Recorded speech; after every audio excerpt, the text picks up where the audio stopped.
আমাদের কুষ্টিয়ার যিনি এমপি সাহেব আছেন, আমাদের বন্ধুবর মুফতি মাওলানা আমির হামজা সাহেব নিজেকে আসলে উপরওয়ালা বলেছেন। আপনারা পুরো বক্তব্যটা দেখবেন। আমি তার পক্ষে বলছি, বিষয়টা এমন না।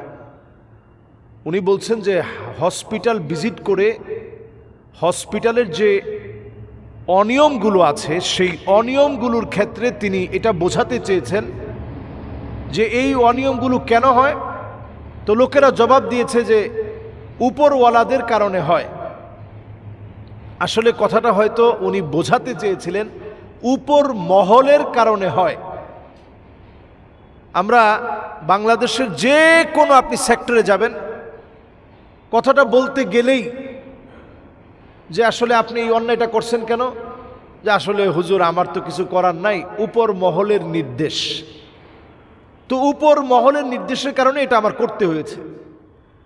তো যেহেতু উনি রমাদান মাসে অনেক সময় দেখবেন কথা বলতে গেলে আমাদের মেজাজ খিটখিটে হয়ে যায়, অনেক সময় দেখা যায় ভারসাম্য ঠিক থাকে না, অনেক সময় কথা আমরা গোলমাল পাকিয়ে ফেলি, এটা হয় স্বাভাবিক। তো উনি উপর মহল বলতে গিয়ে উপরওয়ালা বলে ফেলছেন, যে এখানে তো উপরওয়ালা বলতে কিছু নাই, উপরওয়ালা এখন কুষ্টিয়ার ভিতরে আমি।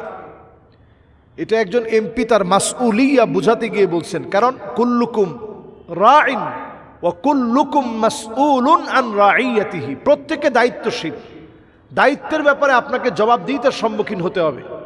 এজন্য বর্তমান পার্লামেন্টে প্রায় 24 জনের মতো ওলামায়ে কেরাম আছেন। আমরা দেখতেছি সবাই এত দৌড়াচ্ছে সুবহানাল্লাহ জনগণের জন্য। গতকালকে দেখেছি যে একটা জায়গায় উঠার জন্য লিফট বন্ধ। তো আমাদের সিলেটের এমপি সাহেব মাশাআল্লাহ তিনি আলেম, তিনি চলে গেছেন, গিয়ে বলছেন লিফট বন্ধ কেন, জনগণের টাকায় লিফট বন্ধ থাকবে কেন। আমরা দেখেছি মাওলানা হানজালা সাহেব, তিনি দৌড়িয়ে দৌড়িয়ে মানুষের পাশে দাঁড়িয়ে দাঁড়িয়ে কাজ করছে। এরপরে বরগুনার আরো একজন আলেম আছেন আলহামদুলিল্লাহ, তিনিও আমরা দেখলাম মানুষের পাশে দৌড়ায় দৌড়ায় কাজ করছে।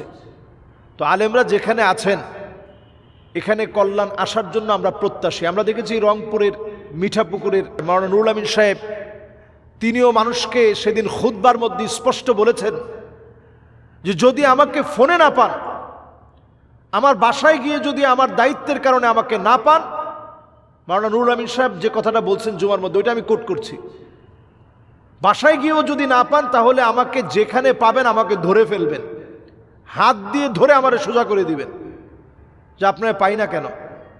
তো একজন এমপির বক্তব্য যদি এমন হয় যে হাত দিয়ে আমাকে সোজা করে দিবেন, তো এরকম এমপি তো আমাদের প্রয়োজন, যারা জনগণের জন্য খাটবে, জনগণের জন্য কাজ করবে, যাদেরকে পাবো বলে আমরা ভোট দিয়েছি। তো আমরা আশাবাদী যে আমাদের যারা ওলামায়ে কেরামের একটা বহর এখন এবছর পার্লামেন্টে গিয়েছে, একটা পরিবর্তন আসবে ইনশাআল্লাহ। এই পরিবর্তন আসার ক্ষেত্রে মিডিয়া যেহেতু আলেম ওলামাদেরকে অনেক সময় নেগেটিভভাবে উপস্থাপন করার চেষ্টা চালাবে, নেগেটিভ প্রচারণা চালানোর ক্ষেত্রে এই ছোট ছোট কথাগুলো কিন্তু বড় করে হাইলাইটস করবে। যেমন এই কথাটা যে আমি এলাকার উপরওয়ালা, আসলে এটা বাহ্যিক দৃষ্টিকোণে কোনো ব্যক্তি এই কথাটা বলতে পারে না। কেউ যদি বলে যে আমি উপরওয়ালা, উদ্দেশ্য যদি এটা হয় যে আল্লাহর ক্ষমতার সাথে তার ক্ষমতা বোঝানো, তাহলে এটা শিরক হবে। আমি নিশ্চিত একজন আলেম ন্যূনতম সেন্স থেকে এই কথাটা বলতে পারে না যে আমি উপরওয়ালা।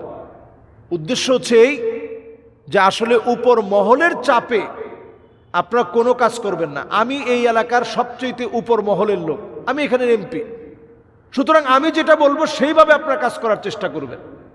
তো এই কথাটা নিয়ে আমরা সবসময় পেঁচানোর চেষ্টা করব না।